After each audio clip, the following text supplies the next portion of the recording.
How's it going, my anonymous friends of the internet? I hope all is well. And I wanted to just talk today about how NeuroLink is a thing for sure, not just in monkeys that got hurt and all the animals, God rest their souls, but there is actually a surviving NeuroLink human being. And not only that, but he is posted on the NeuroLink YouTube channel. And it's very much a corporate kind of thing that isn't corporate. Like, it's shot in a very low resolution on a cell phone with one of his friends, and it's almost like if he was to do a TikTok. I think this is a sign of things that have started to happen where corporations start making videos that look as if they were just making a random TikTok. But regardless, it's a real thing, and he's a real person, and I completely understand where somebody with that level of disabilities would want something in their skull to be able to do this. And I talked about this a little bit, came out with the brain chip video. It's the last one that I actually edited around, and it's not my favorite video I've ever made. It kind of says what I believe, and that's kind of the point of these videos, is to put out my beliefs into the world. But there was something that was cut from that video that I want to share now. It's happening, man. It's happening. I didn't know that this was all going to happen so fast. You don't need a brain chip. And I just watched Mudahar's video on the topic. Some ordinary gamer. He's a great YouTuber that just talks to camera and keeps it real. One of my favorites. He was talking about all sorts of companies that have a stake in these brain implants and neurofeedback and controlling the computer with your brain. And there was actually technology where perhaps you swallow a pill or stick something up your nose and then it gets into your brain that way. Because drilling a hole into your skull, which Elon Musk himself said that your skull is extremely thick, and I just can't stop picturing the smell of it when somebody gets an implant of this kind. Be small. How big would the hole be that you have to drill and then replace with this piece? Yeah, the device we're working on right now is about an inch in diameter. Your skull's pretty thick, by the way. So skulls are... Mine is, for sure. It might actually literally be. I mean, if you're a big guy, your skull is actually fairly thick. It's completely unnecessary, and I think, yeah, I guess it makes sense to, somebody that's paraplegic or extremely disabled, and yeah, just to have it activated all the time and you can just hook up to a computer the same level of like a regular person. But the truth is, we've had similar technology from eye tracking to picking up brain waves like these other companies do without a hole in your head. Actually, without anything in your brain. It's more like a band or a hat, and this technology is still in its infancy, so of course it will get better. Called neurofeedback therapy. But I wanted to tell you a little story. I lose track of time, so how long ago it was is up for debate. But I guess it was like 6 to 8 years ago. I had a friend at the time. We are no longer friends. He was a childhood friend of mine, but he backstabbed me. I still love the guy, but he's a slimy sleazeball. But that's regardless for this conversation, but I just want to put that out there because it's not like I'm going to go interview the guy or something like that. He owes me a bunch of money, and he lied to me. Regardless, he was studying neurofeedback in college, and he couldn't afford like the newest and greatest stuff. So he actually ordered something that was from like the early thousands, I believe, maybe even the late 90s.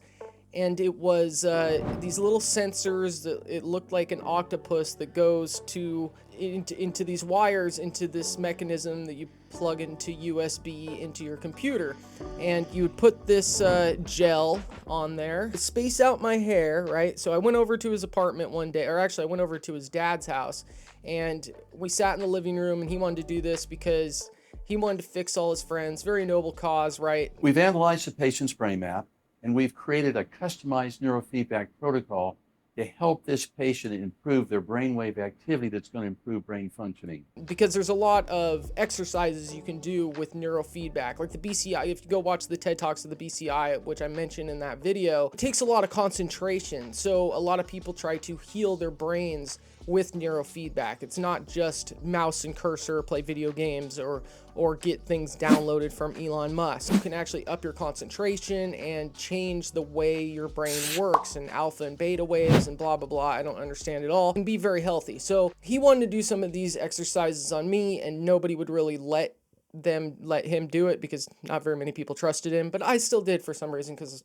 I don't know, loyal to a fault. But he still had to part the hair because you want to get skin to sensor contact with this gel that's in between that helps it stick better and get closer without, kind of like if you've ever put a cooler on a CPU, you want to get out all the holes. So it was like that, but for my scalp. And he put this on there, and then he started up this old program, and it was on a relatively old computer, but it was much newer than the program. And that's kind of one of the points that I'm getting at. So he starts it up, and it starts off with these like 3 little butterflies that are going around. This is just like the practice round, because you got to get used to this interface and used to kind of controlling your mind. And it's a really interesting feeling, because you're watching these butterflies kind of spin around, and the whole objective is you're trying to get the butterflies to kind of move in a formation. You're not even really controlling the butterflies. You're getting the butterflies to kind of like slow down and go into this more slow formation rather than scattered amongst the screen, because they're all flying all over the place.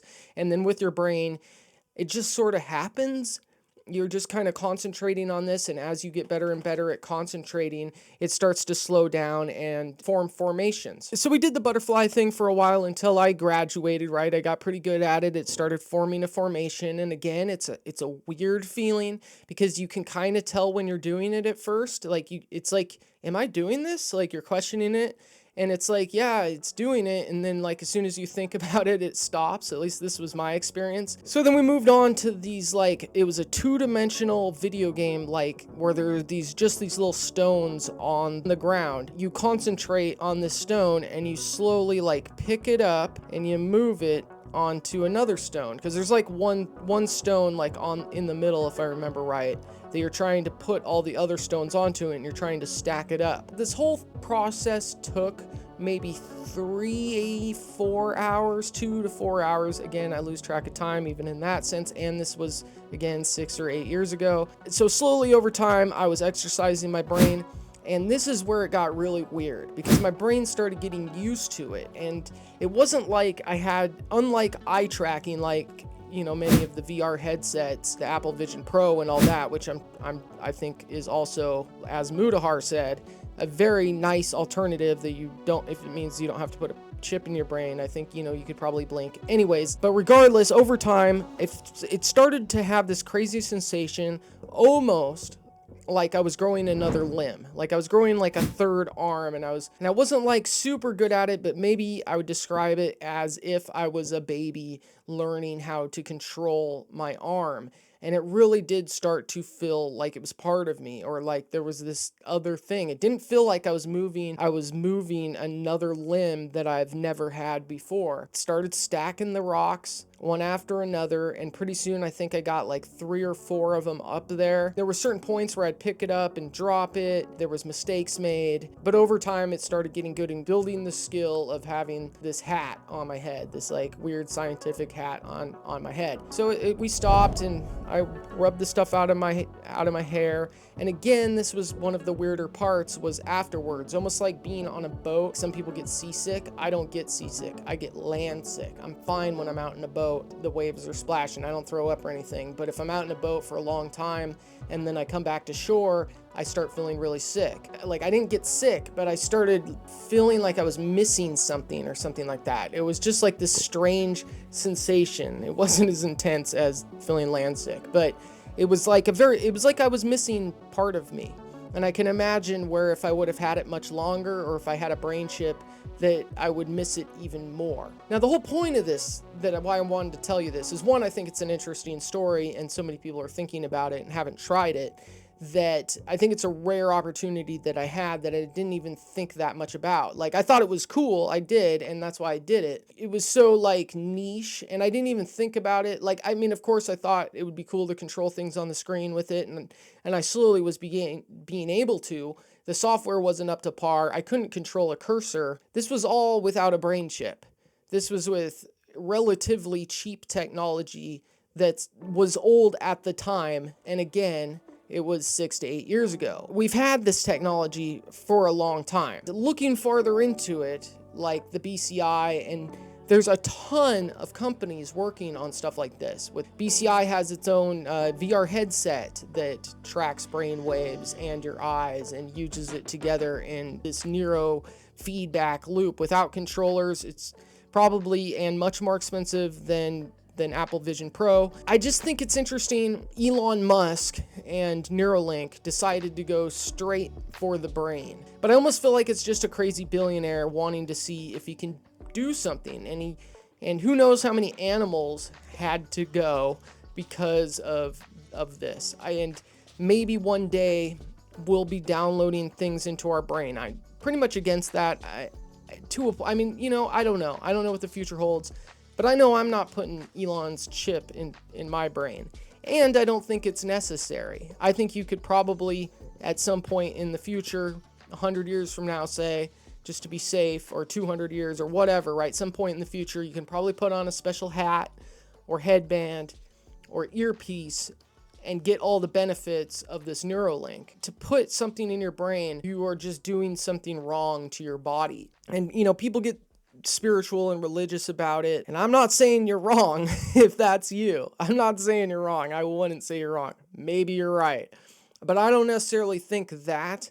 But I do find it this weird, like disgusting, especially when there's all these other technologies. It seems like that would be a last resort, and it comes with so many problems, and it just has a lot of Frankenstein feel to it. We are cyborgs. A spear is an extension of our hands, and a car is an extension of our legs, and we're always upgrading ourselves, and our phone is an extension of our brain and our vocal cords, and so on and so forth. I also am a spiritual person, and I think that telepathy, personally, I believe, because I've had psychic interactions with people before, good friends and partners in life. I've had interactions where you get to know somebody so well that you can kind of think with them, or if you've ever had an experience where somebody's thinking about you somewhere or thinking about something at the same time you are, and there's these synchronicities in life, and we're spiritual beings, I believe. Something like this is like another way to get to the same result,